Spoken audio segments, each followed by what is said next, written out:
क्योंकि दुनिया में भारत की तूती बोल रही है। जब ट्रंप का टैरिफ भारत पर एक बड़ा प्रभाव डालेगा, इस बात की आशंका जताई जा रही है, तब भारत की हिम्मत की दुनिया दाद दे रही है। आखिर भारत ये कैसे कर पा रहा है? चाबहार पोर्ट पर विदेश मंत्रालय ने बयान दिया, चाबहार पोर्ट से भारत का व्यापार जारी है।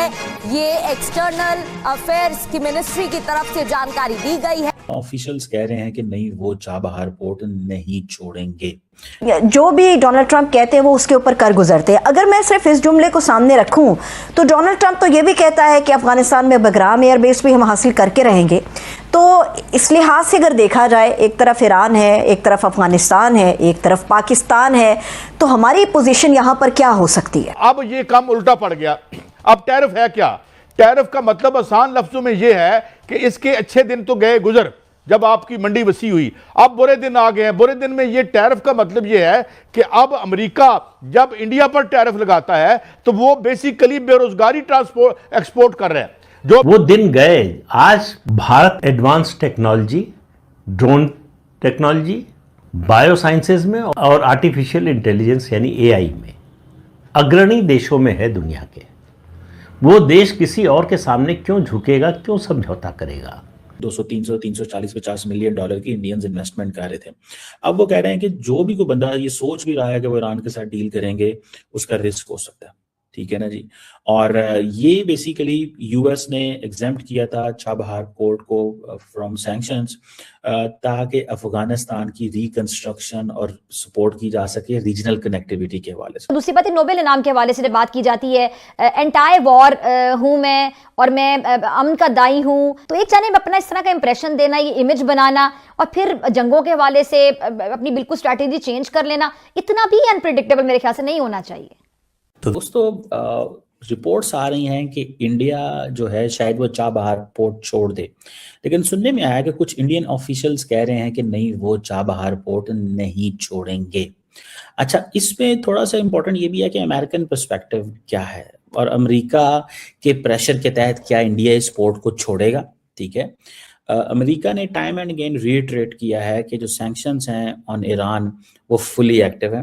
और समहाउ ट्रम्प बाइडेन एरा में इंडिया ने कन्विंस कर लिया था। ठीक है, और इसीलिए चाबहार पोर्ट में एक 200, 300, 340, 50 मिलियन डॉलर की इंडियंस इन्वेस्टमेंट कर रहे थे। अब वो कह रहे हैं कि जो भी कोई बंदा ये सोच भी रहा है कि वो ईरान के साथ डील करेंगे, उसका रिस्क हो सकता है। ठीक है ना जी। और ये बेसिकली यूएस ने एग्जेम्प्ट किया था चाबहार पोर्ट को फ्रॉम सैंक्शंस, ताकि अफगानिस्तान की रिकंस्ट्रक्शन और सपोर्ट की जा सके रीजनल कनेक्टिविटी के हवाले से। लेकिन ये जो सारे का सारा वेवर जो है, ये उन्होंने रिवर्स किया और उन्होंने कहा कि नहीं, फिर पार्शली रिस्टोर किया एंड लाइक दिस। अब एक तरफ वो जिसे कहते हैं ना कि जो स्ट्रेटेजिक वैल्यू है चाबहार की for Iran, for Afghanistan, for India, for central Asia, दूसरी तरफ अमेरिका चाहता है कि we should go for a maximum pressure on Iran and ये जो कैंपेन है ये चलती रहनी चाहिए। वो समझते हैं कि हमने ईरान के ऊपर हल्ला भी बोला, मार कुटाई भी हो गई, इसको फिट भी कर दिया, प्रोटेस्ट भी आप देख रहे हैं शुरू हो गए हैं, so on and so fourth. एक तरफ तो ये चीज़ है। अच्छा, दूसरी तरफ अगर आप ये देखें कि जो इंडियंस हैं, वो जब ये बात चली है कि तो गवर्नमेंट डिनाई कर रही है कि हम एग्जिट नहीं कर रहे, कि इंडिया जो है वो एग्जिट नहीं करेगा चाबहार पोर्ट पे, इंडिया ने डिसाइड नहीं किया इसको छोड़े और इंगेजमेंट वो जारी रखेंगे और इस तरह की चीज़ें हैं।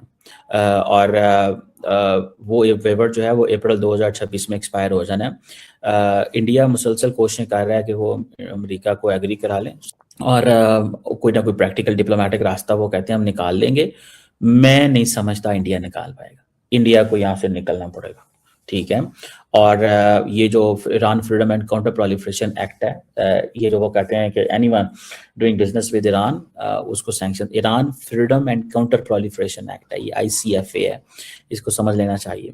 और यूएस समझता है कि ये एक हमें ये सब कुछ करना बहुत ज़्यादा ज़रूरी है, प्रेशर रखना चाहिए। इस मामले में पाकिस्तान ने बड़ी क्लियर अप्रोच रखी और पाकिस्तान ने कहा कि नहीं यार, ये एक लॉन्ग टर्म तलवार आपके ऊपर है, ये नहीं रहेगी। हमारा, आपको याद होगा कि हमारा ईरान पाकिस्तान गैस पाइपलाइन का प्रोजेक्ट भी चला था, लेकिन वो भी बेल किसी मुंडे नहीं चढ़ सकी। The reason behind the sanctions, Pakistan is not going to go against a country. हम नहीं कर सकते सैंक्शन, मुल्क, एंटिटी, ग्रुप, बैंक के साथ हम कैसे काम कर सकते हैं? ईरान के साथ चाबहार पोर्ट के ऊपर भारत काम कर रहा है और अब सुनने में ये आ रहा है कि भारत ने वो प्रोजेक्ट छोड़ दिया है। सर, क्या जो सैंक्शंस वगैरह की बात अमेरिका से की जा रही है या ट्रंप की तरफ से, क्या रीजन बना के इस तरह का डिसीजन हुआ है, या इस वक्त जो न्यूज चल रही है वो कहां तक सही है? और अफगानिस्तान भी आप जानते हैं कि एक ट्रांजिट रूट था भारत का पाकिस्तान से, वो भी बंद हो गया। तो अफगानिस्तान को भी अगर सस्टेन करना है तो चाबहार पोर्ट एक लिंक बन जाता है। और international north south transport corridor के लिए भी अगर आपको अपनी कंडला पोर्ट से अगर आपको इसको मूवमेंट करनी है, बिकॉज वो एक शॉर्टेस्ट रूट है चाबहार के लिए, तो आपको एक ऑल्टरनेटिव मिलता है कि international north south transport corridor से भी आप अपना ट्रेड कर सकते हैं और काफी हद तक आप इसको आगे लेके। और ये 6 महीने के अंदर भारत ने अफगानिस्तान में 5 कंसाइनमेंट्स डिलीवर करी हैं, उसमें उसको वीट का एक मेजर कंसाइनमेंट था। तो एक ह्यूमैनिटेरियन ग्राउंड्स में शायद अमेरिका ने अलाउ किया 6 महीने के लिए। पर अभी जो हालात हो रहे हैं जैसे आपने बताया ईरान के साथ, और बहुत इमिनेंट है, बिकॉज डोनाल्ड ट्रंप ने तो आई थिंक फैसला कर लिया है। थोड़ा इसका डिले हो गया प्रोग्राम, बिकॉज नेतन्याहू ने इसको बोला है कि अभी इजराइल की पूरी तरीके से तैयारी नहीं है, बिकॉज आप जानते हैं कि जैसे ये जो B-2 और B-52 बॉम्बर्स ऑलरेडी प्लेस हो चुके हैं, और अगर स्ट्राइक करेंगे तो ईरान चुप रहने वाला नहीं। और ईरान एक तगड़ी मिलिट्री पावर है, उसके पास 3,500 ज्यादा मिसाइल्स हैं, और वो इजराइल का भी बहुत नुकसान कर सकता है। और जो बेसेस है अमेरिका के मिडिल ईस्ट में, उनका भी वो नुकसान कर सकता है। तो अभी अमेरिका ने क्या किया कि अपने ट्रूप्स बेसेस से निकाल दिए। अब आप क्यों निकालेगा अमेरिका? बिकॉज एक लाइकली प्लान है अमेरिका का। CIA एजेंट्स काफी एक्टिव है ईरान में, और हर एक जगह एक्टिव है, और उसके साथ मोसाद भी है। तो उनको बहुत मुश्किल नहीं होगी खुमैनी को ट्रेस करने में, मुझे ऐसा लगता है। कोई दोस्तों, चाबहार पोर्ट को लेकर आज दुनिया में हलचल मची हुई है। उस पर भारत का रुख बिल्कुल साफ है कि भारत किसी के कहने पर चाबहार खाली नहीं करेगा, क्योंकि यह बंदरगाह सिर्फ ईरान में बना एक पोर्ट नहीं, बल्कि भारत की दीर्घकालिक रणनीतिक और मजबूती का स्तंभ है। भारत ने चाबहार में इसलिए निवेश किया ताकि पाकिस्तान को बाईपास कर अफगानिस्तान और मध्य एशिया तक सीधी पहुंच बनाई जा सके। और यही वजह है कि यह पोर्ट भारत के लिए आर्थिक ही नहीं बल्कि रणनीतिक हथियार भी है। हाल के समय में जब अंतरराष्ट्रीय दबाव और प्रतिबंधों की बातें सामने आई, तो मोदी सरकार ने साफ संकेत दिया कि भारत अपने राष्ट्र हितों से समझौता नहीं करेगा, क्योंकि चाबहार पोर्ट को अंतरराष्ट्रीय स्तर पर भी मानवीय आपूर्ति और क्षेत्रीय कनेक्टिविटी के लिए अहम माना गया है। भारत ने यहां इंफ्रास्ट्रक्चर, रेलवे लिंक और व्यापारिक नेटवर्क पर काम कर यह साबित किया है कि वह सिर्फ वादे नहीं करता बल्कि जमीन पर असर दिखाता है। और यही मोदी की असली ताकत है कि बिना शोर किए भारत अपने फैसले पर डटा रहा, और दोस्तों धमकी से भी नहीं डरा और ना ही किसी से दबाव में आया। और चाबहार के जरिए भारत ने यह दिखा दिया कि वह नियम मानने वाला देश ही नहीं बल्कि जरूरत पड़ने पर अपने नियम खुद तय करने वाला भविष्य का सुपर पावर है। और यही कारण है कि आज भारत को नजरअंदाज किया जाए ऐसा कोई भी देश नहीं चाहता है, और वैश्विक मंच पर भारत की बढ़ती हुई ताकत दुनिया देख रही है। और इस समय भारत एक सुपर पावर की तरह काम कर रहा है। और आपने कुछ जर्नलिस्ट को तो यह भी कहते हुए सुना होगा,